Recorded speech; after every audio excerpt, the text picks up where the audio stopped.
Olá a todos, eu sou o Marcos André e esse é Robson Rafael Barreto Soares e hoje nós estaremos fazendo um podcast, uma entrevista do lançamento do curso da Liberação Apométrica Gama. Então hoje eu que falo demais estarei aqui nos bastidores entrevistando o meu amigo, criador da técnica Robson Rafael Barreto Soares, que nós vamos estar lançando esse curso. Eu vou estar dando o módulo introdutório e fazendo o lançamento. E o intuito dessa entrevista, desse podcast, desse bate-papo, é o pessoal conhecer melhor a história do Robson, como foi que essa técnica surgiu e, principalmente, qual é a sacada da técnica da Liberação Apométrica Gama que mudou todas as nossas vidas, a existência desses elementais na memória celular do corpo astral e do corpo físico que modulam a nossa personalidade.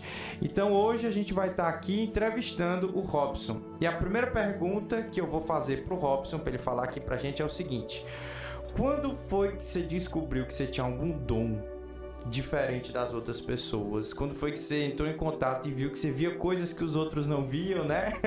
Você sentia coisas que os outros não sentiam? Fala aí pra gente do começo, antes do terapeuta Robson, do Robson Rafael Barreto Soares. Então vamos lá. Então, pessoal, tudo bem? Vou falar um pouquinho de como tudo começou. Não, acho que começou aquela coisa misteriosa porque eu não sabia de nada. Tinha conhecimento de nada no mesmo. Isso ali foi para mim foi mais difícil porque viver um lar onde era católico, um lar onde as pessoas não tinham aquele credo porque não eram praticantes, mas era aquela convivência que ou era evangélico, ou era católico bem... ou era do demônio. Era bem tradicional. Um dos três. E aí vivia aquele ensinamento básico de quaresma, primeira comunhão, só abrindo os registros religiosos, né? E aí revivendo aquelas histórias que a gente não queria viver mais veio de novo para poder te viver. E aí o que aconteceu? Quando eu tinha 7 anos de idade, eu descobri uma técnica de me assombrar, que era colocando meu ouvido no guarda-roupa.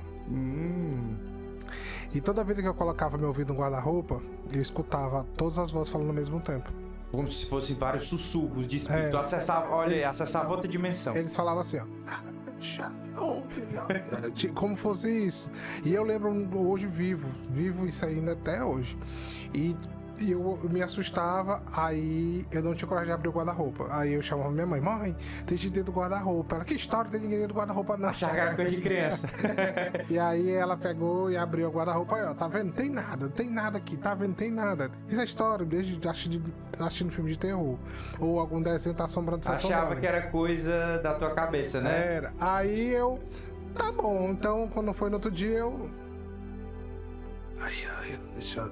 e começava a falar mesmo assim como se fossem sussurros, mas vários de uma vez só. Ou seja, o que é que tinha acontecido? Intuitivamente o Robson sentiu a frequência de um portal, foi meter o ouvidinho da criança lá e captou toda aquela dimensão lá do portal, provavelmente. E ali foi uma das as primeiras experiências que eu tive, né? Eu não tive outras assim, dessas assim, de eu estar acordado. A outra vez foi, eu acordei, tava assim, próximo ao teto, tipo numa projeção também, aí via descendo bem devagar, eu tava com o olho aberto, eu sentia eu caindo bem devagar até chegar embaixo.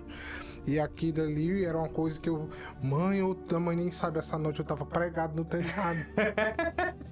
Não sabia que era, não tinha conhecimento de projeção astral, de viagem no sonho. Eu tava dormindo, tava sonhando, não sei o que, eu, tá bom.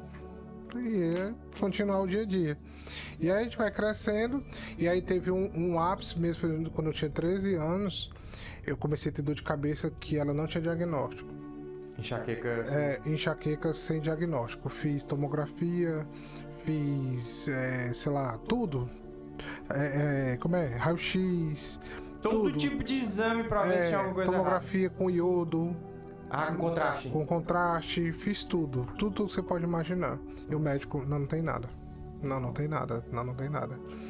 E aí eu fiquei esperando a dor de cabeça passar. E remédio não responde geralmente quando é mediúnico de coronário, não tem resposta a remédio. E aí eu fiquei, acho que de 13 até meus meus 16 anos para 17 anos com dor de cabeça. Sentindo dor de cabeça. Todos os dias. Nossa senhora. Todos Aí, os gente, você que quer ser médio, eu quero ser médio e tal. Olha aí as cargas por detrás dos bastidores que muitas vezes você não sabe. Não queira ser sensível, não, porque a sensibilidade muitas vezes atrapalha. Pode ser um fardo por quê? Porque até você desenvolver esse dom, pensem com a gente, ó. O Robson tá contando dor de cabeça, vozes, tudo isso era um mistério. Então, essa mediunidade ostensiva, apesar de ser um grande dom que hoje o Robson põe em fluxo, em serviço da cura de outras pessoas, em serviço do plano espiritual, por muitos anos foi um fardo, né, Robson? Foi. E como foi que se desenrolou essa questão da dor de cabeça? Você continuou sofrendo e quando foi que parou? Aí eu entrei na igreja com 15 anos de idade e aí foi melhorando a dor de cabeça porque comecei a trabalhar a parte do espiritual, mas não mediúnico, mais intuitiva. Mas eu comecei a fazer orações, aquela conexão que o corpo ele começou a ter fluxo, né? Fluxo de comecei a botar bênçãos de unção, aquela coisa de que religiosa, a gente aprende na igreja, mas né? de alguma forma movimentou. É o fluxo de energia que vai. Aí foi melhorando a dor de cabeça. Aí quando foi meus 16 anos, aí pronto, ela não tinha mais. Não tinha mais. Então levou por mais uns 3 anos com essa enxaqueca recorrente. E era indo ao hospital e não tinha cura, nem nada. O que a gente sabe, de muitos que estão assistindo essa nossa conversa aqui, é que tem algum momento na vida da gente, teve na minha, eu sei que teve na do Robson, que é um turning point, que é um momento de virada, onde tudo aquilo que a gente tinha planejado para nossa vida se desconstrói e isso aparece a missão espiritual. Isso vem através de uma dificuldade, de uma vicissitude, alguma coisa que faz a gente mudar o foco da nossa atenção. Qual foi o momento que o Robson, que tinha um trabalho dele normal, né, que teve essa saída, saiu da igreja e encontrou esse propósito espiritual? Como é que foi esse processo? Bem, então qual foi esse momento que tu saiu dentro daquela dogmática religiosa e começou a buscar ser atraído para algo mais do espiritualismo até tu encontrar a tua missão? Como é que foi esse processo? Bem, quando eu estava na igreja, eu sentia um vazio, né? Sentia aquela... Apesar de ter cargos bons, chamados bons, viagens boas, tudo era para ser perfeito. Só que... Vazio interno. Um vazio. Só que eu tava aquela luta do o que eu aprendi por tantos anos e o que tá se apresentando hoje. E eu me culpava por estar sentindo daquele jeito. Ou seja, tu entrou num looping de culpa, porque tu queria estar assim. Por que eu faço tudo e tô assim? Por que vocês estão me deixando dessa forma, né? Aí entra naquele questionamento, tipo assim, se eu tô sentindo assim é porque não tá certo.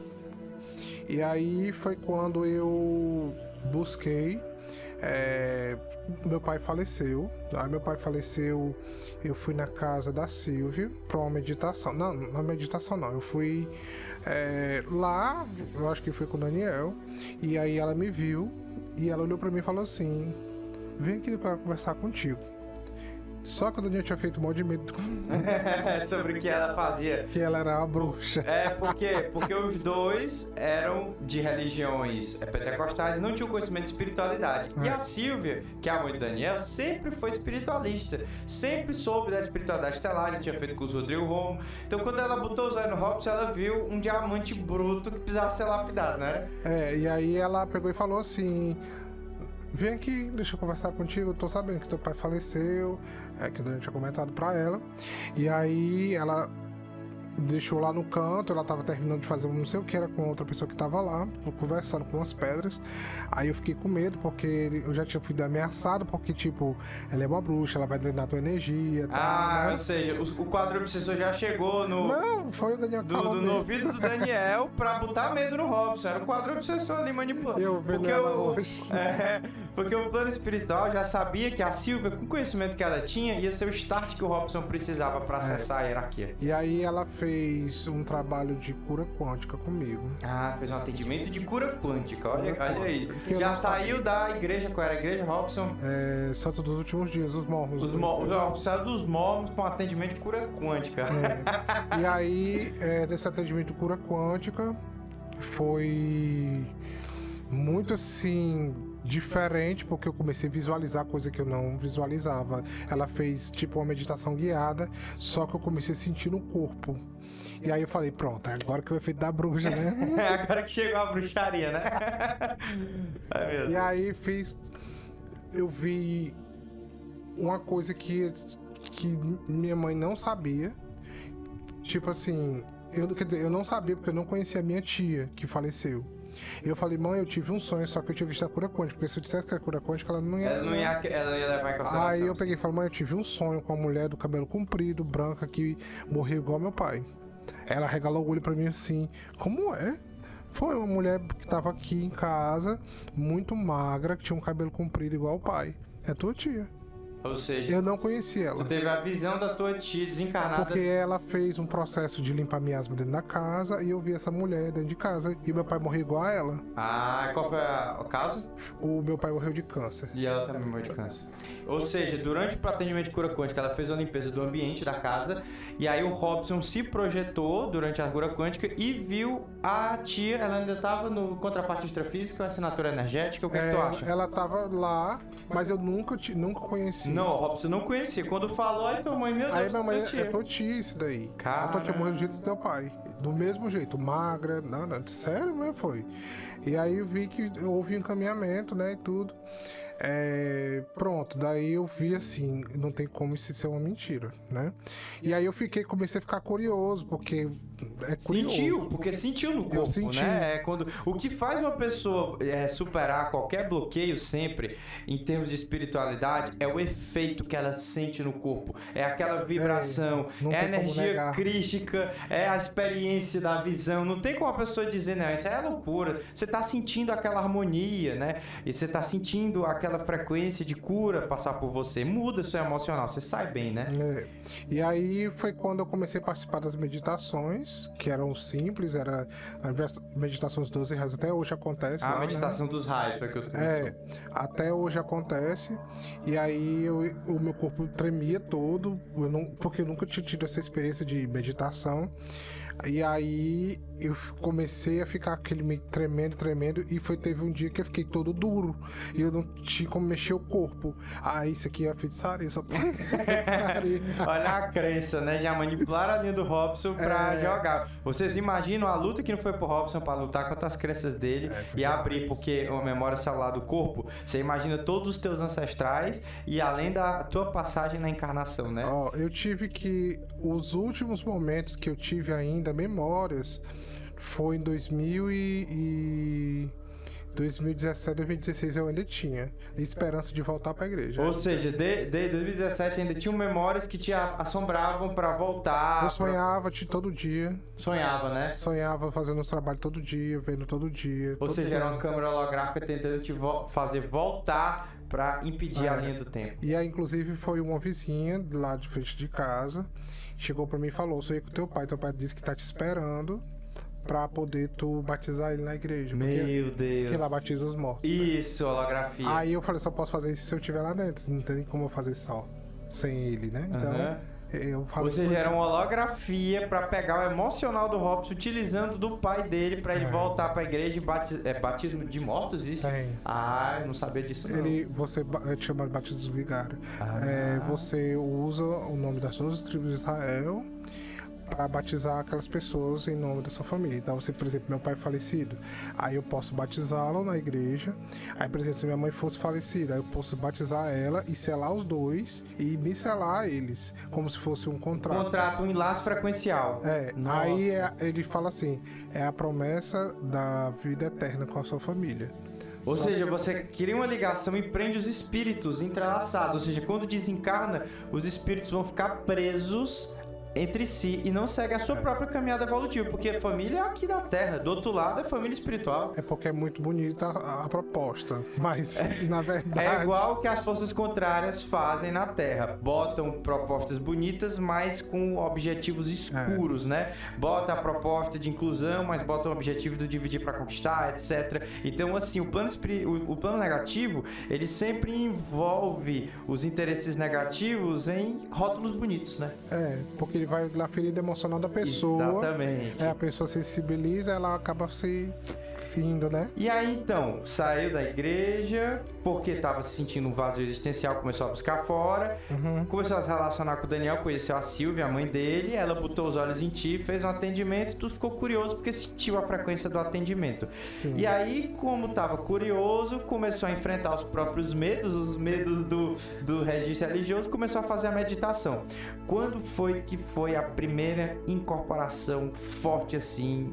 Foi no dia 8/8/2008. Olha aí, no portal 8/8/2008. Eu não Escuta escolhi, essa história, eu não pessoal. escolhi a data. Eu não escolhi a data. Foi numa manhã, eu lembro como fosse hoje. Eu tinha saído do trabalho, então eu podia fazer, porque era no meio do Tu trabalhava com o que nessa época, Robson? Eu trabalhava na época, era no supermercado. Eu trabalhava no supermercado na época. E aí, depois que eu vou ter trabalho depois, mas o primeiro contato espiritual foi isso. Eu trabalhava no supermercado como caixa. E aí com aquelas crises, aqueles conflitos internos, né? Mas aí eu fui demitido porque eu comecei a ter doença no braço. E aí eu não podia mais trabalhar. E aí eu saí, aí fui pra essa meditação. Aí cheguei lá, ela fez todo o processo. Um ancoramento, né? Isso. Aí foi quando, no meio do trabalho, meu corpo também ficou todo paralisado. E eu sabia que eu tava paralisado, mas eu não tinha controle do corpo. Irradiou sobre o chakra, não mexia mais. E aí eu nunca tinha sentido aquilo, eu deixei fluir. E minha boca começou a falar. E eu vendo minha boca falar. Você tava consciente ainda? Eu tava consciente. Porque eu tava com muito medo, porque nunca tinha acontecido comigo, né? E aí eu comecei a falar e falou assim... Acho que ele falou assim, minha filha. Eu lembro a palavra. Mas não era filha de filha, não. Era como se fosse uma entidade. Uma entidade falando com os filhos da Terra, né? E aí foi uma mensagem e atendeu 33 pessoas. Mas tu tava semi-consciente? Não, ou tu aí apagou? depois que começou a falar, eu fechei os olhos. E aí tu dormiu? Aí eu fechei, fiquei com muito medo e fechei o olho. Aí deixei rolar. Aí quando eu despertei, eu tava sentado. Escuta essa história, gente. Ele foi pra meditação, escutou uma voz controlar o corpo dele e falar, minha filha, e depois ele ficou com medo e fechou os olhos. Quando ele acordou, como é que tava a situação? Tava todo mundo chorando. A Silvia tava chorando aqui em pé. Ai, eu fiquei assustado. Aí eu comecei a chorar também. Porque eu fiquei assustado com aquilo. Eu comecei a chorar. E aí ela me falou que teve uma radiação do raio verde. E aí começou a atender essas 33 pessoas, eu não lembro. E foi o que aconteceu. Depois disso, ficou descontrolada a minha mediunidade. Ou seja, depois desse fenômeno abriu o teu coronário e tu ficou incorporando... Todo o tempo. Se eu tivesse aqui, eu incorporava. Sem disciplina. Ou seja, na hora que tava aqui, sentia tu fazia o frequenciamento sozinho. Eu não sabia. Entendi. Eu não sabia. Simplesmente estava aqui, de repente, e acontecia. E dormia, e tu nem lembrava? Não. Porque eu pedi, porque eu tinha medo. Entendeu? Que era uma coisa que eu era contra. Eu ensinava para que aquilo era errado, né? Então, aquilo ainda lutava dentro de mim, mas era uma coisa muito mais forte do que meus medos. Ou seja, a mediunidade do Robson é tão ostensiva que ele tinha medo do processo, não entendia e ele dormia, incorporava e atendia. Ou seja, a mediunidade era tão ostensiva que ela suprimia a consciência, ficava inconsciente. E aí eu aprendi a fazer isso fechando os olhos. Aí eu fechei os olhos, é como se eu dormisse. Como se fosse... Olha aí, gente, a mediunidade... É como se tu tirasse um cochilo, tu não lembra de nada. Eu fechasse o olho, eu estivesse escutando uma música e cochilasse. Aí quando tu acorda, puf, tá, 3 horas passou, tô incorporado. Exatamente. Então, depois dessa meditação, tu começou. Como foi que tu controlou essa mediunidade tão ostensiva? Porque imagina a perturbação. Tu tá lá nas rodas de amigo, pá, vai beber, pá, incorpora. Não tinha. Se eu tivesse, eu não tinha crivo. Eu sentia e ia. E eu tava com vergonha já, porque era tipo, olha aí, ó. Se mostrando agora. Tá doido. Agora tá incorporando tudo que é de canto. E eu não podia participar de nada espiritual, porque eu incorporava. E eu fiquei com vergonha por causa disso, que eu não tinha domínio. Uhum. Porque era mais forte que eu, aquilo. Então acho que foi muitos anos, né? Estourou a tampa do coronário, né? Imagina todos os anos. Meu Deus. E como. Eu tô vendo aqui a cena. E como foi que conseguiu filtrar esse negócio? Eu fui pra um lugar chamado Com Luz, o nome do espaço. Dora era uma mulher, uma médium que trabalhava com uma entidade chamada Eva da Luz. Uhum. E aí ela fez tipo um ritual de ancoramento, de coroa, que demora 4 horas. Uau! Era com velas, com pedras e com pano e flores. Legal. Não tem matança, era só coisa natural. Era E só aí, devas. ela trabalhou e colocava a cabeça e tinha um altar aqui, como se fosse esse lugar. Aí ela me deitou lá e aí eu fiquei por 4 horas. E ela passava todo o trabalho conversando. E o final do trabalho eu incorporar pra exatamente, tipo, sintonizar o local certo. É como se fosse isso, eu entendi. Tu lembra quem incorporou nesse momento? Eu lembro. Qual era o mentor? Na verdade era um cigano. Era um cigano, Era né? um cigano. Uhum. E eu lembro que ela falou assim, bora, incorpore agora. Era como se tivesse ela ajustando a coroa. A sensibilidade para quando tu quisesse tu conseguir incorporar, mas tu também está aterrado. Então era um Isso. aterramento, que legal. E aí depois disso, pronto. Aí eu escolhi aonde incorporar. Uhum. Hoje eu sinto muito forte, eu tô com vontade de incorporar, mas hoje não passa. Uhum. Só passa se eu permitir. Entendi. Entendeu? Hoje eles não... Eles não passam na frente, o que a Copa está dizendo. Ele sente a vontade corporal, ele sente a radiação da energia, mas ele tem um controle de segurar a depender do momento. Meu primeiro sintoma é as catarses daqui, ó. Então, Eu fico... eu também tenho isso. É tipo, parece que você... A sensação de estar caindo e você dá um choque no corpo. Parece que você tá caindo pra trás. É o desdobramento. É o acoplamento da consciência nos chakras. Aí é quando é uma energia muito forte, aí eu fico... Dá um supapo. Eu também tenho esses supapos aí quando a energia tá muito forte. E aí hoje eu fecho os olhos, eu dou comando e acontece. É rápido, né? E qual foi... Aí pronto, aí depois que tu controlou, e aí quando foi a primeira vez que o teu mentor próximo pessoal, Pai José de Aruanda, se manifestou? Qual foi o ano? Porque o Pai José entrou na vida e foi pra transformar, não foi? Foi transformador. Teve um divisor de águas, literalmente. Fez Moisés mesmo. Moisés. Antes e depois de Pai José. Porque o que aconteceu? Porque eu tinha muito preconceito por causa de entidades de por conta do teu período mormon, igreja, né? Do preconceito, tudo. sim. Então fui ensinado desde novo que era católico, evangélico e do demônio. Todos os outros fora Todos os demônio. outros, o preconceito, né? Quem já imagina, vocês conseguem imaginar Jesus sendo preconceituoso, né? E aí eu fiquei com aquele na cabeça, tipo, isso não é certo, tal, beleza. E aí eu fui demitido do trabalho que eu tinha.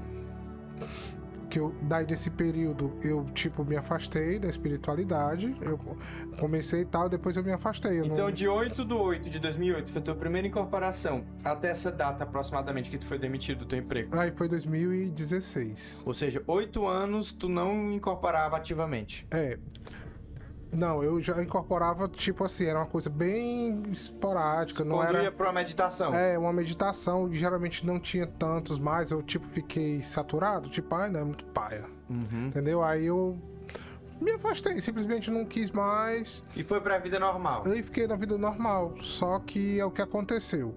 Aí eu fui pro processo de trabalhar fora, no exterior, e aí lá eu conheci uma moça chamada Roxana, que ela é da Romênia, e ela tava com um processo de mediunidade reprimida, que hoje eu sei o que é, que antes eu não sabia. Não sabia, eu não sabia o que era.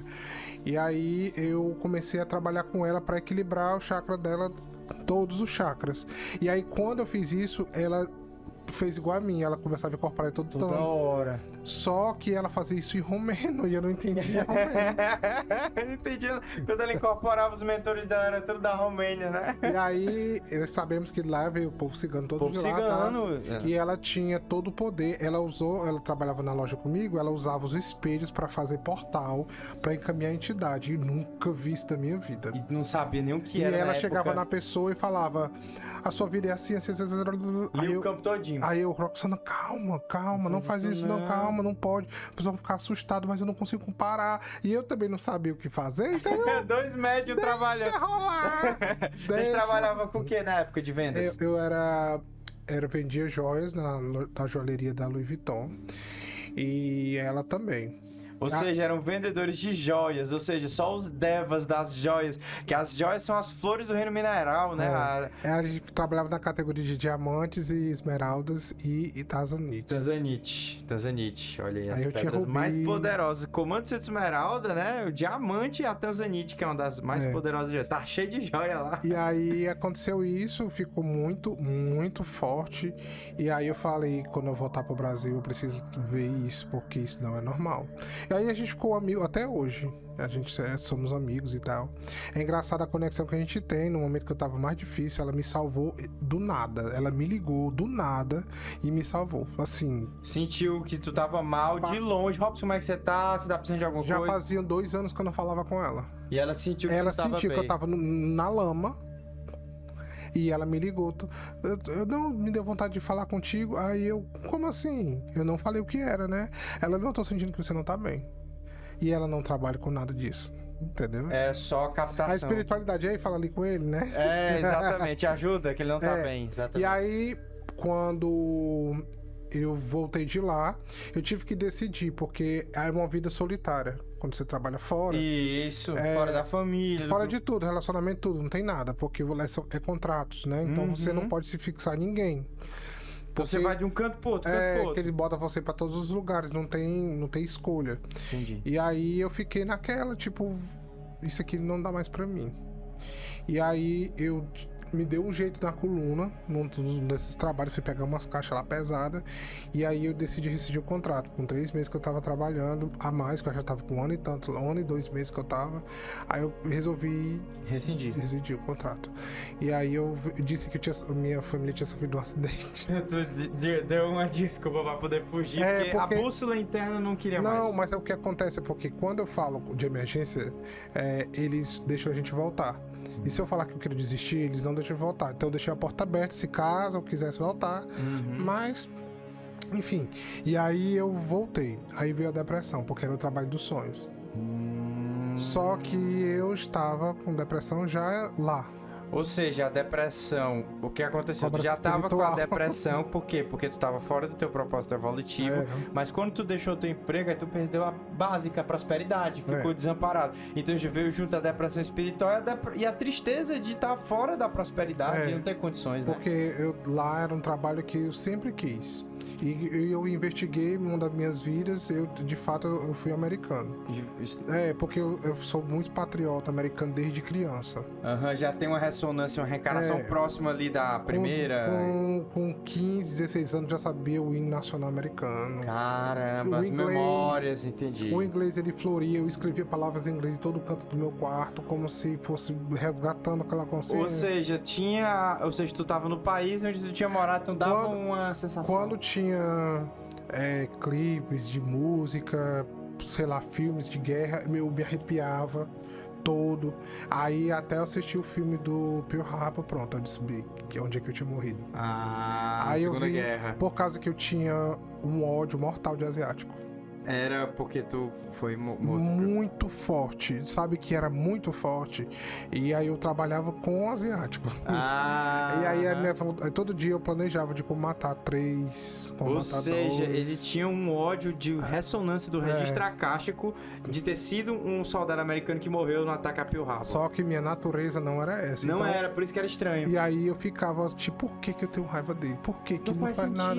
Por quê? Porque aí toda vez... Era visceral, né? Era visceral. E tipo, quando eu ia assinar alguma coisa, a minha vontade era pegar a caneta e jogar aqui. Aí eu sabia onde jogar. Ficava as imagens de indução espiritual, olha aí, gente. Aí eu respirava, se ele não tem nada a ver com o passado, meu Deus. Se for alguma coisa do passado, se for a ver com isso, por favor, tira isso da minha mente. Tira isso, pelo amor de Deus, ficava rezando, né? Aí o que foi eu fiz? Eu fiz uma oração mesmo. Eu me ajoelhei na minha cama e pedi, por favor, tire esse sentimento do coração, que eu quero que isso não tem nada a ver comigo. Eu não, não é minha essência. Não é natureza violenta. Não é minha essência, minha natureza. Por favor, tire isso de mim, mas me mostre por que eu tenho isso. Aí, Pearl Harbor na minha mente. Apareceu, foi? Apareceu. Até me arrepiando, me lembrando. Dá vontade de chorar. Né? Só de lembrar, né? Da outra vida. É forte demais. Fica a memória emocional, né, do registrar. E não sei, veio. Aí começou a vir a cena dos aviões. Os aviões chegando. Muito forte. E a morte. E só a explosão, né? Pum. Foi, eu lembro assim de umas cenas que me apareceu. Foi eu correndo dentro de hospital, levando gente. Foi muito forte. Foi muito traumático aí também. Eu, pronto, descobri o que é. Aí foi juntando as peças e fui tirando aquele sentimento de mim. Porque eu sei que aquelas Porque viu a compreensão. Aquelas pessoas não tinham nada a ver com isso. Nada. Era a ressonância da outra vida do trauma. E aí ele... Fui, trabalhei esse perdão. Eu senti um amor muito forte no meu coração depois. E eu não tinha conhecimento de nada, só tinha 3 pedras. Tinha um ametista, eu tinha um quartzo verde e um quartzo branco. Aí tu pegava as pedrinhas. Aí eu pegava e ficava na mão, ficava tipo, tira isso de mim, por favor, eu não quero isso. E aí eu senti esse conforto no coração. E aí pronto, eu descobri o que era. Aí eu fui pedindo perdão e perdoando, pedindo perdão. Todo dia eu fazia, todo dia. Acordava, perdão, quero perdoar e perdoa. Aí foi quando eu cheguei na cidade de Ketchikan. Foi Ketchikan, no Alasca. E aí na hora que eu desci, eu sabia tudo ali. A memória de eu saber... Você já passou por lá na tua época. Eu sabia onde é que tinha totens, eu sabia onde é que tinha hardware, depósito. Eu sabia onde é que tinha tudo. E aí eu andava desconfiado, tipo, eu conheço warehouse, né? Warehouse. Era depósito de construção. Que legal. Hardware, não sei o que. Aí eu peguei e fui, eu sabia onde é que tinha. Aí teve um museu que eu vi também, que eu sabia onde é que era. Eu fui tudo, só eu tô voltando pra casa. Voltando pra casa. Era. Aí eu não sei se eu morava lá, não sei se tu eu só tinha passei passado por lá há muito tempo, né? Porque legal. E aí, pronto. Aí eu só confirmei, fiquei satisfeito, não disse pra ninguém. Porque era uma coisa minha, né? Então, e também ficar aquela coisa, não sei o que, não acha. Internalizou. E aí meu inglês era algo que flui muito natural, que eu não precisei me esforçar. Como se já tivesse sido um banco de dados do registrar carta. E aí, quando eu cheguei, eu tava dando aula já, como aluno, na escola, quando o professor faltava, por causa do conhecimento que eu tinha. Aí chegou uma época que eu não falava com sotaque mais, que os americanos falavam, você é de qual estado? Chegava e falava, não, eu sou do Brasil. Você não é do Brasil, você não fala com sotaque. Hoje eu falo, né, mas... Na época tão... não. Era muito entranhado isso aí. Que legal. E aí eu peguei... Tu teve a depressão, aí tu passou por tudo isso, teve esses acessos, ou seja, tu tinha um conhecimento de vida passada, mas era muito básico. Foi o que tu aprendeu com a Silvia, foi? Foi que a meditação, chama violeta, aquelas coisas mais simples. O básico da espiritualidade. E aí eu ainda não posso escutar nada ligado à guerra. Ainda isso é forte. Não me faz mal nem nada. É porque abre o registro. Só me dá uma tristeza. Abre o registro. Me dá vontade de choro, como eu falei agora. Se eu lembrar, me dá vontade de chorar. Agora emoção, exato. Eu tava fazendo uma postagem até outro dia no Instagram. Aí eu coloquei uma música de fundo. Do Comando de Évora. É tipo uma corneta. Na hora que eu escutei, eu me arrepiei inteiro. Porque lembrou as músicas dos patriotas dos Estados Unidos daquela década lá. Chorei. Aí postei o negócio lá. Mas enfim, aí eu fiquei com depressão. Voltou pra cá. Crise existencial. E aí eu decidi voltar pra casa. E aí, tendo conta pra pagar, tendo o apartamento que tinha comprado pra pagar, e eu não tava nem aí. Porque, tipo assim, não tinha energia pra fazer nada. E aí, quando eu cheguei aqui, eu fui trabalhar como assistente de pricing numa empresa. E trabalhei como assistente de pricing por quase 4 anos.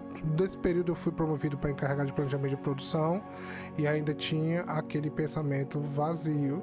Mas assim, eu estava satisfeito quando eu estava trabalhando. Porque pelo menos estava tendo pequenas liberdades de escolha, né? E era um trabalho tranquilo, a empresa maravilhosa até hoje. Eu acho que foi uma das melhores que eu trabalhei. Fora lá dos Estados Unidos que não conto, né? Mas... chegou um tempo que demitiram todos os encarregados. E eu tava no pacote, né? Eu peguei e fui embora, depois de quase 4 anos lá trabalhando. E aí eu fui pra ser motorista de Uber. Uhum. E aí foi... Essa história é legal, Aí foi a minha cruz. Porque imagina com essa mediunidade do Robson, ele entrando de gente no carro e deixando energia, e falando, e drenando, e os problemas do povo que ia no carro. Não, eu chegava assim, ó, em casa. Ó. Morto, drenado. E meu corpo doía todo, do pé, ali da ponta do dedo até aqui no cabelo que eu não tenho. Doía. Até os cabelos imaginários aí, a ponta do coronário. Foi uma coisa que eu achei, tipo... Porque não estavam trabalhando, tinha pagando que fazer justo. Tinha que fazer alguma coisa. Não estavam pagando justo, queria que eu trabalhasse com uma carga horária, com a responsabilidade muito alta, mas não era justo o pagamento, então eu falei que não, eu acho que não é isso que eu quero. Então vou ficar por aqui por enquanto até eu ter a decisão. Pareceu uma oportunidade de emprego mais que valorize. Aí o pessoal de lá dos Estados Unidos entrou em contato, querendo que eu voltasse, e fiquei aquela... Será? Na cruz, na dúvida. Será, né? E aí eu...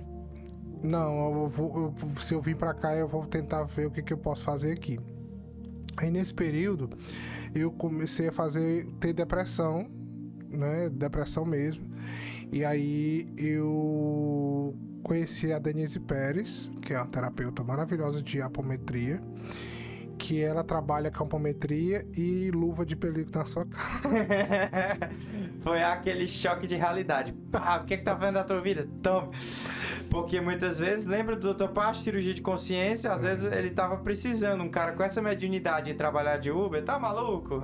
E aí eu fui lá. Como foi a primeira sessão com a Denise Pérez? Qual foi o choque, primeira coisa lá? A primeira sessão é que... Foi antes do Pai José? Antes do Pai José. Antes do Pai José, legal. Falou que você não estava legal, então você precisava mudar a sua maneira de ser, você tinha que começar a olhar para você mesmo, porque eu não estava nem para mim, que eu via todo ano eu estava no hospital internado. Não tava, falta de descuido pessoal. Eu não estava mais com sentido de vida, né? Eu não era que eu queria morrer, eu não tava nem aí. E aí cada sessão era uma lapada diferente, tipo, o que tu tá fazendo pra você mudar, o que você tá fazendo pra tua espiritualidade, que tu não tá fazendo nada, né? E realmente eu não tava fazendo nada. Tava. E aí você é um médium muito forte, você não tá fazendo nada, você tem que mudar, tal. Foi uma das coisas assim que me chamou a atenção. E aí começou lá pra depois da quarta, quinta sessão, que ela falou assim... Ela parou pra mim, ela fica assim com a mão, né? Com a mesa de cristal, assim, ó. Sentindo o campo, lendo o campo. Aí ela parou e falou assim: o teu mentor tá falando pra mim agora que você precisa parar de trabalhar de forma formal e agora trabalhar como terapeuta. E aí foi o choque. Porque o preconceito, você tinha preconceito com incorporação, imagine com terapia. O terapeuta pra mim era que não estudava, que era o burro, que era preguiçoso. E tu tava lá na terapeuta te ajudando, era? Né? Crenças, né? Crenças. Hipocrisia. Mas crenças, memória celular, não tem jeito. E aí eu fui embora pra cá, peguei o carro e fui embora. E como foi que tu conheceu a Denise Pérez? Quem indicou? Foi a Silvia? Foi o Daniel. Foi o Daniel. Que tratava com ela. Então o Daniel já tinha encontrado e te recomendou, perfeito. E aí, pronto, fiz o tratamento com ela, cada sessão mais forte que a outra, e nessa sessão ela falou: o seu trabalho é o espiritual, não é como terapeuta. Não é o trabalho como sua faculdade, sem nada, ficar me questionando: me formei pra quê? Eu tenho experiência pra quê? Entendi. Lá, aquela coisa formal. E aí eu peguei e decidi, tipo, tá bom, então vamos ver o que eu vou fazer. Nesse período todo que eu tava demitido, tava eu ruim, o Daniel tava também ruim das pernas e financeiras, a Janaína também tava, a gente morava junto, nós três. Os três mal de prosperidade. Muito mal. E tava afetando no físico, então a gente tava ficando doente, então a gente não tinha nada. E eu tava sentado assistindo televisão na sala, e de repente eu vi uma sombra passando assim fora, na varanda. E de repente passou aqui no corredor, indo pro quarto. Eu falei: menino, o que é isso? E como eu não tinha conexão com religião de umbanda, de nada, né? Eu falava: menino, isso é um demônio. E aí eu peguei e vi um cara de cartola. e a capa. E a capa preta. Era. E ele tava bem na frente, assim, na varanda do apartamento. E a varanda, ela é de fora a fora. Ela ia da ponta até a outra. Até a outra dos quartos, né? Todos os quartos. Aham. E como ele tivesse passado em direção aos quartos, conectou e foi pro outro quarto. Cruzou aqui que eu vi. Assim como eu tô vendo essa porta ali. E aí eu falei, menino, é um Exu. Isso é um Exu. Isso é um Exu. Aí eu fiquei todo arrepiado com medo. Ai, meu Deus, um Exu. Aí eu gritei, Janaína, vem aqui, Janaína. Janaína, tá tendo algum tipo de ataque espiritual porque tem um Exu correndo aqui dentro. Que eu vi, não vi ele correndo, mas ele passava... A sombra. Parece que ele ia voando assim, sabe? Volitando, né? É. Volitando. E aí ele, assim, ai meu Deus, ele vai atacar a gente. Não tinha conhecimento, né? Eu sabia que ele tava era defendendo vai vocês. Vai entrar no couro da gente, vai destruir a gente. É gente religioso. Aí deixou rolar. E aí ela veio, aí o Daniel tava não sei aonde ele chegou. E aí, o que tá acontecendo? O cara tem um espírito aqui dentro, de capa e cartola, ele é um Exu, e aí tá aqui dentro. E tá aqui dentro, ele tá rodando aqui dentro como se fosse defendendo alguma coisa, não sei o que era. E aí eu falei assim, a gente pegou e falou assim, a gente tem mediunidade? Por que a gente não usa ela pra saber? Me veio aquela ideia. Aí tu incorpora a Janaína, eu incorporo, o Daniel ele pode ajudar de alguma forma, perguntando consciente, porque ele não incorpora, então vou ver o que é. Aí eu fechei os olhos e ficava assim, ó, com o olho aberto pra ver se o com o olho fechado e aberto, né? Morrendo de medo. Com medo que não passava nem Wi-Fi. Aí eu peguei, quando foi na hora que ele se apresentou, uma força que eu sentia, uma força muito forte aqui no meu cardíaco. É, o Pai José. E de repente era uma expansão. Eu não sei te descrever no momento. Crescendo. Mas eu nunca tinha experimentado uma expansão tão grande. É por causa da elevação do espírito. Nunca. Aí eu comecei a dar os trejeitos. E eu com medo, pensando que era o espírito querendo estar dentro de mim, o outro, né? Aí eu não vou deixar ele passar, não sei o que. De repente senti assim, uma mão no meu ombro, tocando no meu ombro. Se acalma. Só isso. Aí tu dormiu. Puf. Não, você só falou isso. Se acalma. Uma voz bem assim, de uma pessoa de idade e tal. Se acalma. Aí eu vou. Será que é o espírito do que tava de preto que tava falando isso? Aí disse, mas era uma paz, então era meu racional. Atualmente, tu sentia a paz, o amor, mas a mente cheia de crenças holográficas. E aí eu começava, me bloqueava, eu não conseguia me concentrar. Aí eles, se acalma. Se acalma. Aí ficou falando umas 4 vezes. Aí eu consegui respirar sem medo. Na hora que eu respirei sem medo, aí pagou. Incorporou. Aí pronto, o Pai José veio e falou o que tinha acontecido, que disse que o Exu estava defendendo. É uma demanda que veio não sei da onde, e aí porque a gente tinha acabado de se separar, aí o marido queria de todas as formas que ela ficasse sem nada. E aí tava chegando, né, as demandas dele. E eu não sabia. E aí foi quando ela disse que estava acontecendo isso, porque ele mostrou as mensagens depois no celular. E aí eu falei, vala-me, então é isso. Que era na mesma hora, né? E aí foi quando eu deixei. Aí pronto, aí o pai José veio e começou a orientar. A dar orientações para vocês saírem dessa situação de escassez, de perda. Vamos aqui ver o que você vai fazer. Primeiro você vai fazer isso. Ele falou para cada um o que tinha que fazer. O que tinha que fazer para sair da situação? Sair do financeiro. Aí começou a transformar. Aí começou... Tudo que ele orientava dava certo. Tudo. Não teve uma orientação sequer, nenhuma que não deu. Nenhuma. Então você vai estudar, você vai procurar isso, você vai fazer isso, não sei aonde, você começa desse jeito, você fala com a tal pessoa, você começa desse jeito, você oferece isso, você faz tudo. Ele fez um coach. Pai José Coach. Coach Pai José de Aruana. Olha que incrível, gente. E aí ele ensinou aí pronto, aí a gente foi fazendo todo domingo esse encontro pra eles orientar a gente. Ou seja, o núcleo da orientação do Pai José começou dentro do apartamento tu incorporava pra ele dar as orientações. Era menor do que esse quarto aqui. Era menor do que esse escritório aqui. O lugar que depois se tornou o Tissara, né? Ou seja, o pai José vinha todo domingo pra dar as orientações pra vocês, pra tirar vocês estavam numa situação muito desafiadora, né? Então, quando foi que essas orientações do pai José se transformaram em um trabalho espiritual e tu começou realmente a desenvolver tua mediunidade no serviço?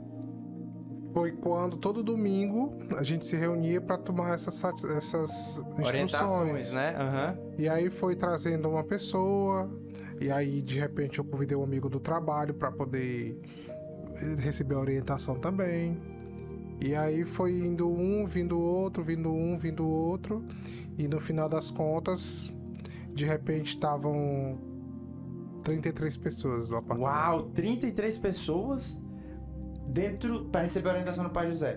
Ou seja, foi orgânico, foi natural. Ele começou dando orientação para vocês, as coisas foram dando certo, começou a orientar outras pessoas. Mas nesse momento tinha uma desobsessão, ele cruzava? Tinha desobsessão espiritual. Como é que vocês encaminhavam na época? Como é que vocês aprenderam? Ele mandava estudar? Não, ele ensinava tudo. Você vai fazer isso e puxa pra cima. Aí ele mandou o Daniel... Não, na verdade, ele não mandou. O Daniel foi pro Vale do Amanhecer pra aprender. Começou a ir pra saber pelo menos o que fazer, algumas coisas. Ficou usando por um tempo, acho que muito pouco tempo, acho que uns 1 mês, 2 meses. E aí ele trouxe um conhecimento de uma nova forma de trabalhar. Através desse conhecimento. Aí mudou. Ou seja, ele primeiro foi estudar no Vale do Amanhecer, depois o pai José trouxe um novo conhecimento. Então ele esperou o Daniel estudar, depois ele complementou, entendi. Exato. Aí em cima daquilo, desenvolveu outro, aí foi. Aí de repente já tinham 6 pessoas trabalhando dentro do Tissara. Auxiliando, isso. Que era no apartamento ainda. Isso, exatamente. E aí começou... Ele falou, vou providenciar um chão pra eu pisar. O pai José falou. E foi aonde que a família todinha da casa do Daniel se mudou e deixou a casa pra gente morar. E com a Janaína, a gente foi todo mundo pra lá. Saiu o apartamento, alugou o apartamento e foi pra casa. Aí foi como ele disse, que ele ia providenciar. E pronto, a gente começou lá, trabalho espiritual, daí então. Aí vocês começaram a atender, mas a princípio... O pai José se manifestou, vocês começaram a estudar, se desenvolver, que foi toda a história do Tissara. Mas, nesse momento, o Robson ainda era apenas um voluntário, não trabalhava com energia de troca. Não. Quando foi o momento que o Robson começou a tornar-se terapeuta holístico? Porque agora a gente passou esse tempo todo falando da história do Robson e tal, e aí, quando foi o turning point, o segundo, que o primeiro foi a depressão, que fez eu olhar pra dentro e mudar e voltar pro Brasil. O turning point da espiritualidade e o turning point do terapeuta. Isso, aí teve o turning point da espiritualidade, foi a incorporação do pai José. E o do terapeuta holístico, Robson Soares, Terapias Integrativas? Foi quando, no meio do trabalho, ele fez eu visualizar um trabalho com cristais. E aí... Pai José. Fez tu visualizar isso? Só que eram os quartos e colocava o nome da pessoa no meio desses quartos. E trabalhava em cima disso, mas eu não sabia o que era, mas eu só boto os cristais e trabalho assim. Tá bom. Fiz isso no trabalho no Tissara, né? E aí eu atendi 2 pessoas assim, através do Tissara, e pronto. E aí a depressão começou a vir com força. Comendo de esmola. Famosa mecânica das cobranças espirituais. E aí eu fiquei com crise existencial. E aí, o que aconteceu? A Alessandra, ela cuida do grupo dos 40 das meditações dos arturianos aqui na cidade, uma vez por mês. E ela fazia no núcleo 12 hélices.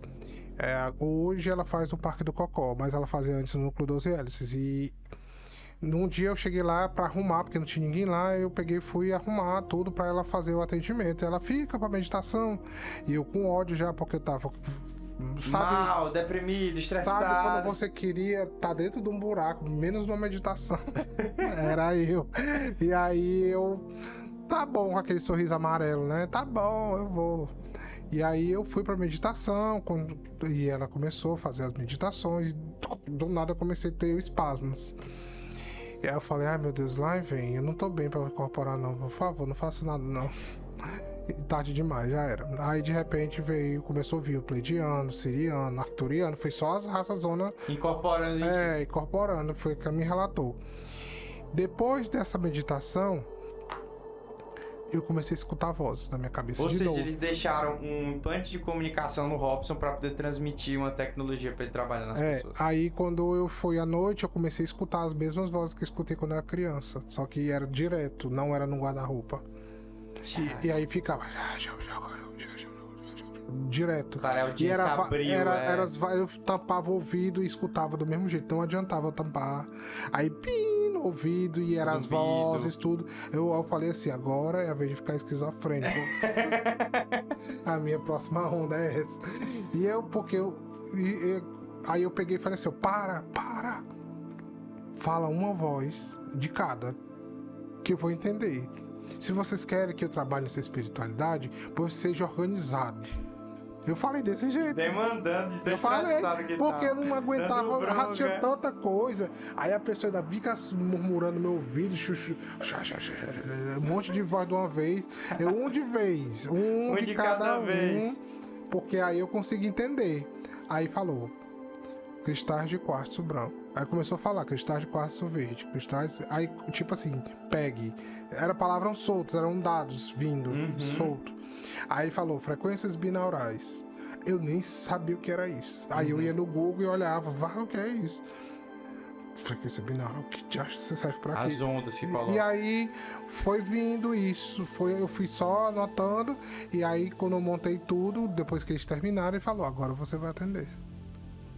Agora você vai começar a atender essas pessoas, porque essa técnica aqui vai trazer a transformação para as pessoas. Eu não, acho que não vou fazer atendimento, não. Como? E aí imagina o bloqueio primeiro, porque assim, todos nós passamos por isso. Eu passei no primeiro atendimento, porque assim, por mais que, por exemplo, quando eu fui passar por meus primeiros atendimentos, eu já tinha, sei lá, 3 anos de Ohana, então eu já atendi centenas de pessoas na apometria. Então, mesmo assim, eu tive insegurança. Será que o campo vai estar certo? Como é que vai ser o atendimento? Será que as pessoas vão captar a energia, vão sentir a energia? E tal, você tem a coisa da personalidade. Mas comigo foi mais tranquilo, porque eu tinha 3 anos trabalhando como apômetra antes de eu ser terapeuta. E o Robson, que era o quê que tu trabalhava? Que saiu do Uber... Antes era encarregado de planejamento de produção. Planejamento de produção, foi virar terapeuta. Eu imagino a insegurança que não foi esse primeiro atendimento. Exatamente. Ainda pensava na igreja. Pronto. Então vamos lá. Primeira coisa, então aconteceu tudo isso. Hoje a gente tá dando um panorama da história do Robson para conhecer a técnica. Chegou a Arcturian e diga, pronto, agora você já sabe o que são as frequências binaurais para colocar a pessoa num padrão de onda mais tranquilo, para você trabalhar o campo dela. Montou o cristal para te dar amparo e sustentação. Aí começou a ensinar a dividir a mesa. Dividir a mesa, que a gente dá. Vocês vão. Quem for fazer a live vai aprender. Tem um lado esquerdo, os cristais de harmonização, o direito de transmutação, né? E aí você montou a estrutura, aí diz atenda. E aí? Aí ele falou: a mesa é para você não se desgastar. Aí eu, tá bom. Era o campo áurico do campo áurico dos devas cristalinos interagir com o teu e tu não ficar tão mal, né? Aí eles vinham, às vezes, me ensinavam na hora.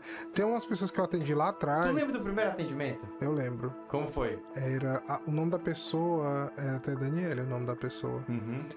E a outra era a filha da Sueli, que eu esqueci o nome dela. E como foi o primeiro atendimento? A insegurança? Quando foi que tu se captou? Não, aí começou a ter... Sabe aquela vontade de você tem de extravasar? Tipo, eu quero ir pra uma festa, você... Era um sentimento que eu tinha, mas era um sentimento que não era meu. Tipo assim, vou atender agora. Tipo assim, vai agora que eu vou te ajudar. Ou seja, tu sentiu um ímpeto de segurança que não era teu. Só que não era meu, porque eu não confiava em nada e eu tinha medo das pessoas me julgar, porque eu tava fazendo as coisas erradas. Isso, não, é normal, faz parte dos conteúdos. Eu jamais na minha vida imaginei que eu faria isso. E aí, como eu... Então tu recebeu um impulso espiritual que te deu a confiança. Aí foi uma moça que veio atrás de mim, que foi inclusive o nome dela é Sueli. Procurou porque a filha tava com problema de hérnia. E 2 hérnias e não tava andando. E ela pediu ajuda espiritual. Se perguntou se eu tinha um trabalho que ajudasse isso. Aí falou, é agora, vá. Vá. Aí eu falei... Sim! Tenho. Quanto custa? Nada. Servilismo, né? De graça, né? Não, primeiro falou assim, não cobre porque você vai ter que ter experiência. Experiência, exatamente. E aí eu falo assim, você vai ver que depois que você terminar isso aí, você vai ver como você vai valer a pena. Confiança. E aí eu fiquei naquela, fui atender. E antes era muito, muito analógico, porque eu mexia as mãos, muito. Eu mexia direita, mexia esquerda, eu ficava com isso aqui, meu, tudo doído. Eu ficava por trás da mesa antes, não era mesa. Ficava manipulando a energia igual uma entidade. A mesa ficava aqui na frente, era como uma máquina mesmo, assim. E aí eu ficava, tipo, transmutar, aí eu transmutava. Ativava com a mão. Aí a emanação, aí eu fazia com a mão. Tarará, entendeu? Era tudo muito manual, era como uma máquina mesmo ali, de cristais. Uma máquina e aí eu ficava com isso aqui, meu, tudo lascado, que dor no corpo inteiro por causa de movimento, que era muito. E aí ele falou, depois que eu atendi, no outro dia ela veio sem muleta. Mudou completamente. Aí eu... Uau! Parece que eu esbarrei em alguma coisa. Aí eu peguei e falei assim, ainda vai teimar contigo, rapaz? Tá vendo que os homens não estão mentindo, né? Tá vendo que tá trazendo benefício para as outras pessoas? E aí foi me dando segurança. Aí eu fiz 4 sessões com ela, ela foi embora sem usar muleta. Sem muleta. Uau! E aí, depois disso, aí ela me deu dinheiro. Qual foi a primeira moeda de troca? Não, aí ela me deu R$120. Não, pra te ajudar. Aí eu, ai, que maravilha, dinheiro, né? Primeira vez que eu consegui uma energia de troca pelo meu trabalho espiritual, que maravilha. Aí pronto, aí veio aquela crença de não cobrar pra fazer isso. Servilismo religioso, né? E foi uma das lapadas que a Denise me deu, porque você não tá cobrando o seu trabalho. Se seu trabalho fosse cobrar os 80 mil, porque você muda a vida de uma pessoa. Isso, exatamente. Você tá cobrando a sua hora. Quanto vale a sua hora? Isso. Aí minha hora vale tanto, na época era o quê? 120. Então sua hora vale R$120. Você não tá cobrando seu trabalho, porque seu trabalho tira gente da beira da morte. Seu trabalho tira pessoas de doença, não sei o quê. É 80 mil, 90 mil. Pensa desse jeito. Meu filho, não tive mais nem como pensar errado. Ela desbloqueou essa crença em ti, tirou assim, ó, numa lenhada que ela me deu tão segura. Mas foi assim. Tá vendo como é importante, às vezes, um terapeuta pra auxiliar você no seu processo de despertar, pra dar aquela orientação? Porque às vezes a gente tem pontos cegos, né, ela Robson? falava assim, como é que tu vai sustentar seu trabalho aí? Isso, eu gostei muito do Fábio Santos, que ele escreveu um texto sobre isso, porque às vezes a espiritualidade não se cobra. Um professor cobra pelo trabalho de ensinar, um médico cobra pelo trabalho de curar, e um terapeuta que transforma vidas, que trabalha com espiritualidade, que ensina sobre espiritualidade, e que trabalha, dedica o tempo dele, que a gente gastou. Robson fez curso, eu fiz curso, a gente gastou, eu gastei muito dinheiro com os cristais aqui de casa, e aí eu vou atender isso, os cursos que fez, pra aprender, pra poder abrir o nosso canal. Eu tenho uma biblioteca ali e eu vou atender de graça. Como assim? Olha, no Ohana a gente tem um atendimento voluntário com energia de troca bem pequenininha, de R$20, que é só para sustentar o espaço. Só que lá a gente está evoluindo, a gente está trabalhando em grupo. Mas no meu horário, fora da evolução, fora dos mentores, fora do grupo, eu tô trabalhando para me sustentar. E terapeuta holístico, quem é terapeuta sabe do que eu tô falando, que a gente passa aqui atrás dos bastidores. Olha, as depressões, os ataques. Vocês não sabem o que é estar aqui atrás do bastidor, que é mexer, botar a mão no formigueiro que a gente bota.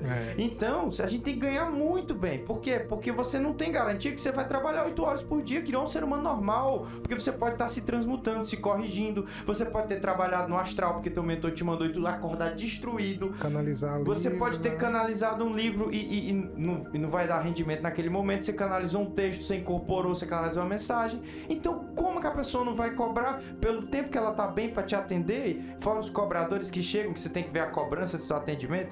Então, assim, é um holograma da Matrix mesmo, pra gente não reconhecer o dom que é, a luz que é o seu trabalho de terapeuta. E aí quebrou. A Denise te ajudou a quebrar. Aí começou a atender. Nossa, atendo, R$120. Eu falava logo. Falava logo. Não tinha medo de falar valor. Que legal. Aí pronto, fluiu. Que legal. Ganho muito mais do que tá trabalhando como gerente. Muito mais, entendeu? Exato. E fazendo o que tá na missão. Então você tá no propósito. E aí, de quando tu começou a técnica e refinar até tu chegar no nível de tá a agenda lotada e ter o corpo da técnica todo desenhado, foi quanto tempo mais ou menos? 2018, 2020 realmente foi o boom. Foi quando quase lotou a agenda de atendimento e tal? Não. A agenda de atendimento lotou, assim que você está falando do começo da técnica, foi 2017, 2018, com certeza. Mas o boom mesmo da técnica, assim, que ela mudou, que eu fiz ela de forma virtual, porque antes não tinha de como ensinar virtualmente, nunca tinha ensinado ela. Então, qual foi o primeiro curso que tu Foi na pandemia. Então, o primeiro curso da liberação apométrica surgiu na pandemia, quando tu começou a transformar, não só terapeuta, mas também um facilitador do despertar, um professor. Foi a outra batalha. Cobrança pra dar curso. Não, a outra batalha porque, como eu, que não sei de nada, que vou ensinar os outros. Recebi de uns azul que não sabe nem se é verdade. É uma técnica que vai as pessoas fazerem. Será tua criança, só né? Todo mundo terapeuta, tu acha que vão te escutar, não sei o quê. Eu não tinha mais, eu fazia turma todo mês, de tanta gente que vinha. Uau, então todo mês tu fechava uma turma de 10 alunos? Eu fiz. No meio da pandemia, eu acho que eu fiz umas 6 turmas. 6 turmas? Uau! 6, ou seja, 2020, só em 2020. Uau! E eles te deram esse impulso, tá? Na hora de você propagar a técnica. Exatamente. Eles mandaram impulso. Mas foi assim, eu falei que não queria fazer. Como sempre, a gente botando boneco pros nossos mentores, dando trabalho, né? Eles fazem, a gente dando trabalho. Eu falei pra eles o seguinte, ó, já foi demais eu tá tratando as pessoas, né? Tá bom, aqui. Aí eles falaram assim, tu não vai ensinar não, tu tem certeza? Aí eu falei, não, porque eu não tô preparado e tal. Ele, pois tá bom. Aí chegou a pandemia, como é que eu ia receber dinheiro se eu não trabalhava em canto nenhum? E as contas chegando, meu filho. Chegando. Tinha carro, tinha seguro de carro, tinha cartão de crédito, tinha tudo, porque tava tudo parado. E aí? Aí o que eles fizeram? Me pegaram no dinheiro. Vai fazer não? Então pronto, tá bom. Então você não vai ter prosperidade. Então tá certo. Então você vai afundar de dívida. Aí veio a cobrança evolutiva. Cobrança evolutiva. Os mentores avisaram antes da pandemia, não foi? Faça a turma. Eu digo, não quero, já tô fazendo muito, vai dar muito trabalho, não quero formar. Quem sou eu para ensinar? O conteúdo dele, né? Escravidão da ancestralidade, não posso ter dinheiro, a criança ferida que não se sente capaz. E aí os mentores, tudo bem, a gente te avisou antes, agora é contigo. Aí veio a pandemia. Aí veio aquele empurrãozinho assim do plano evolutivo. Aí falou assim, e agora? Você vai fazer o quê? Que tu não tem dinheiro pra nada. E eu pedindo, por favor, me ajuda, me dê uma forma de ensinar, de atender. Não era de ensinar, de atender. Tu não atendia online na época? Não atendia online na época. Por quê? Porque eu tinha essa crença que não funcionava. Uau! Também. Não acredito, não existe distância pra apometria. Eu sei, hoje eu sei, mas antes... Na época tinha a crença... Já era demais, já tava fazendo uma coisa ali pessoalmente que não sabia que ia dar certo, imagina a distância. Nossa, não tinha o conhecimento. O primeiro importante conhecimento. Já tinha feito algum estudo avançado sobre a apometria na época? Ou era tudo intuitivo? Não, aí o que foi que eu fiz? Eu peguei... Comecei... Não, tudo recebi canalizado. Tudo foi canalizado. Algumas coisas que eu tinha lido, eu juntei algumas coisas, gente, né? Ó, tudo canalizado. E algumas coisas que eu tinha lido já, como desobsessão espiritual, essas coisas que eu li e juntei na técnica que a gente aprende, né? Então, eu peguei e falei assim, olha, o que eu preciso fazer agora? Porque eu preciso ensinar isso aqui, mas como eu vou fazer isso? Aí eu comecei a montar, junto com o Daniel, como ensinar. Ele, senta aqui, bora fazer isso aqui junto?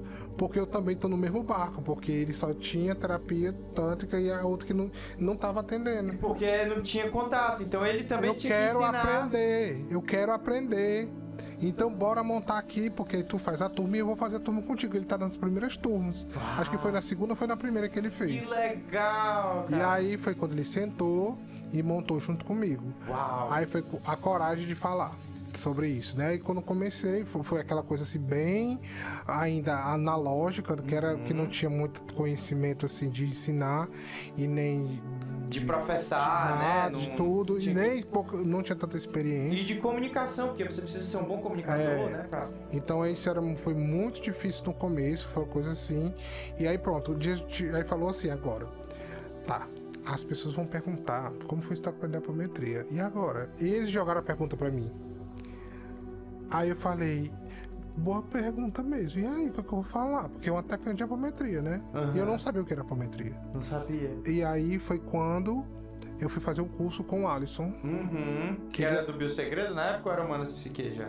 Manas Psique. Manas Psique, legal. E aí ele tava ensinando apometria do Lacerda, do mesmo estilo do Mesmo Lacerda. mais travacional, legal. E aí pronto, eu tive conhecimento de apometria. Aí entendeu, desbolsou. Aí tudo que engraçado, sutil. quando tu fez o curso de apometria, tu viu o que tu já tinha canalizado, já sabia, mas agora detalhado pelo Dr. José Lacerda. Olha, o Robson fez o caminho inverso, né? Olha que interessante. O Robson fez o caminho inverso da maioria de nós. A gente chega, estuda. Eu casei, noivei e namorei depois, exatamente.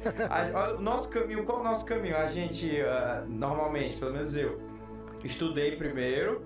Depois do estudo, abriu o canal, porque entrou o arcabouço psíquico, abriu o canal de comunicação e você canaliza suas técnicas.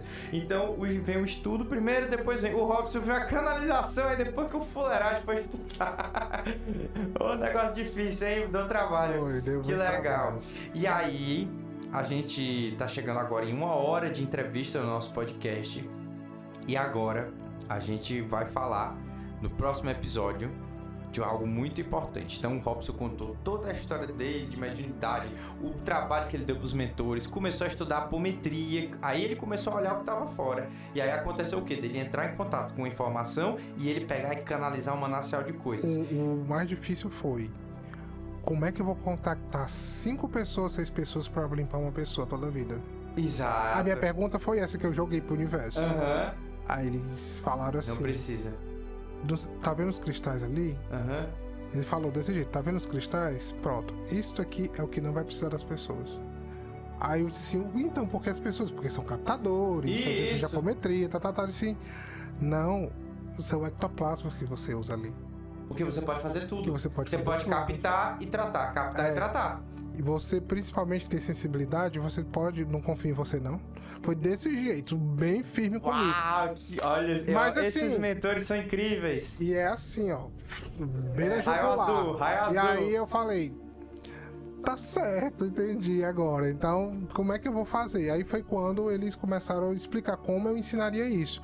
Para aquelas pessoas que não tem sensibilidade, bote a radiestesia. Radiestesia para ler o campo. Para ler o campo. E aí a gente orienta como fazer os gráficos, né? Gráficos, os processos. Aí eu com insegurança, mas no final da conta deu certo. Aí pronto. Ou seja, o que é a função da mesa de cristal?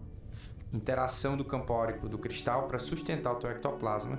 Então ele sustenta a vibração, ele te mantém uma vibração mais alta para não abrir simbiose e você gastar sua energia, e você capta e trata. Marcos, eu não tenho acessibilidade, então você vai ler antes com a radiestesia e só vai aplicar os comandos durante o tratamento. E com o passar dos tratamentos, a sua sensibilidade aumenta, a ponto de você sentir também algumas coisas durante o tratamento. Mas eu tô dando o comando, eu tô dando o comando apométrico e não tô vendo nada, eu tô dando o comando, mas não vejo.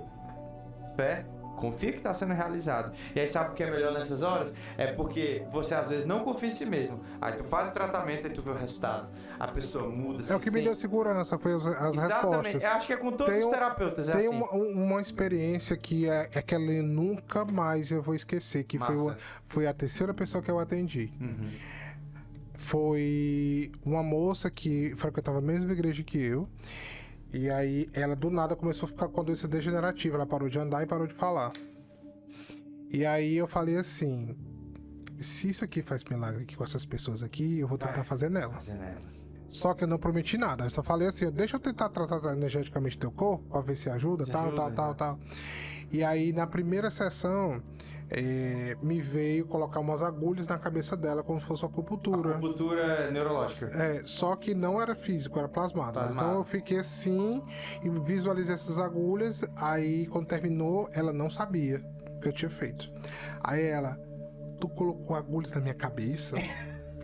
Aí eu falei: não coloquei agulhas. Eu senti agulhas na minha cabeça. Ela falou assim, né? Ela: coloquei agulha na minha cabeça. Aí eu: não coloquei não, foi só energia.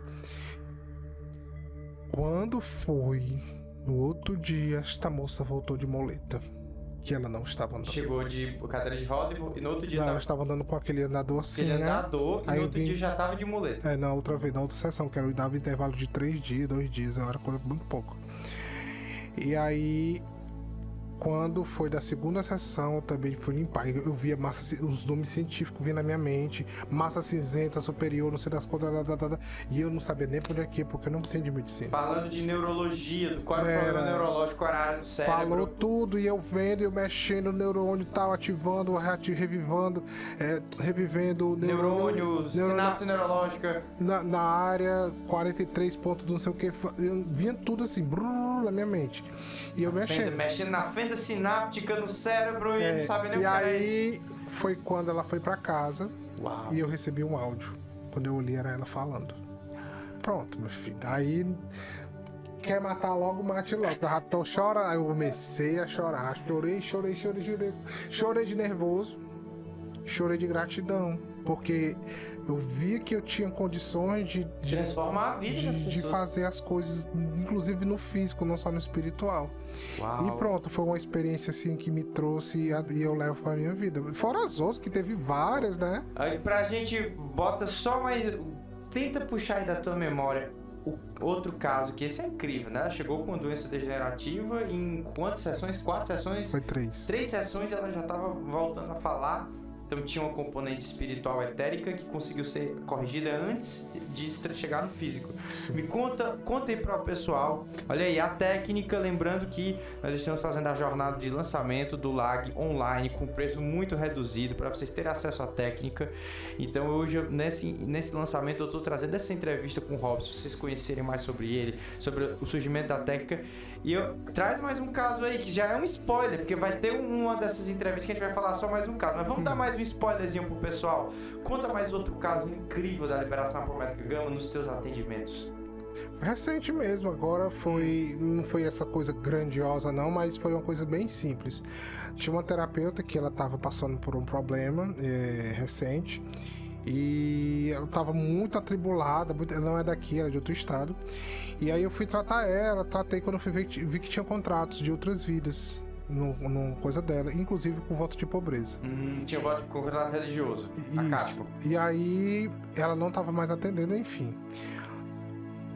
Quando eu desliguei, foi uma chamada virtual, né? Quando eu terminei, com 15 minutos ela me mandou um print da pessoa mandando mensagem perguntando se ela estava atendendo de apometria, que há muito tempo não... Ela estava sem atendimento, ou seja, assim que encerrou o campo, o padrão dela saiu de pobreza e escassez, entrou em vibração, as pessoas começaram a procurar o atendimento dela. Isso aconteceu comigo também, individual. Eu já tive situações de abrir conteúdos em mim, que parece que quando você saiu fora de área, não tinha rede de internet, e de repente quando o conteúdo limpa, de repente, aquela monte de pessoas... Não, é incrível, falando desse negócio de... eu acabei de encerrar um atendimento nessa data aqui que a gente tá gravando, e a primeira coisa que eu li no campo foi a criança ferida, porque o pai abandonou. Ele nunca conheceu o pai. Foi conhecer o pai já 30 anos depois, o pai idoso. E uma das partes do atendimento, trabalhar a criança ferida e o perdão. E aí no perdão eu mandei ele visualizar, principalmente o pai, né? Eu peço pra pessoa visualizar a vontade de fazer o perdão. 5 minutos após a gente desligar a chamada do Meet, o pai ligou. Pra você ver. 5 minutos após. Não tem como você provar que isso aqui der errado, isso, né? Exatamente. Ou seja, porque fez o cordão energético, modificou, e aí a energia chegou lá. Então a gente tem essas experiências que são incríveis, inúmeras, que a gente coleciona. Então hoje, vamos botar aqui na outra câmera, hoje nós falamos da história do Robson, da técnica, e ainda demos spoiler aí de caso. Mas no próximo episódio dessa entrevista, a gente vai falar de um dos conhecimentos mais importantes que mudou a vida do Robson, que mudou a minha vida e mudou a vida de todos os trabalhadores do corpo mediúnico corrente espiritualista. O conhecimento dos registros acásticos e dos registros ancestrais, dos miasmas e elementais na nossa memória celular. Porque aí a gente começou, porque vejam comigo, meus amigos, se você tem um mapa do que você precisa trabalhar no seu campo, minhas coisas estão quebrando. Como é que eu vou entender isso? Eu tenho um conteúdo de perda aberto. Eu tenho um conteúdo de escassez. Eu tenho um voto de pobreza. Quais os problemas da minha criança? Ela foi abandonada? Se eu tenho conteúdo de abandono, eu não consigo fazer um curso, eu não consigo botar um projeto pra frente. Então, Casamentos que não consegue namorar, não castidade, que você tem desequilíbrios sexuais, registro de vício, casco ancestral. E nós que temos aqui no Brasil uma origem católica, e a gente tem isso muito em DNA, que lá atrás era muito forte, né? Então, servilismo, voto de pobreza, registro religioso. Então, o Robson canalizou na técnica, para mim, um dos conhecimentos mais incríveis de todos, que é um mapa detalhado dos registros desses elementais na memória celular. E esse mapa, ele deu pra gente uma espécie de escada evolutiva, de rota de ascensão, porque se eu percebo que eu tenho um padrão de rejeição, eu fico querendo ser aceito, eu fico modulando toda a minha personalidade, eu crio uma couraça, um mecanismo de defesa da personalidade para lidar com o mundo. E se eu não tenho esse mapa detalhado que são os conteúdos, eu acabo sempre tendo as mesmas falhas de caráter, as mesmas falhas emocionais, os mesmos desequilíbrios. Então, eu considero a maior joia, a pérola da LAG e desse trabalho do Robson, o conhecimento detalhado de como cada miasma na nossa memória celular impacta o desenvolvimento da nossa consciência. Então, no próximo episódio dessa série de lançamento, nós vamos falar aqui com o Robson de como ele canalizou os registros, como isso impactou a vida dele e como isso pode impactar a sua vida. Tá bom? Então essa foi o nosso primeiro episódio do lançamento do curso da Liberação Apométrica Gama em formato podcast, onde eu entrevistei aqui o Robson Rafael Barreto Soares. Um grande abraço a todos, gente. Até o próximo episódio. Tchau.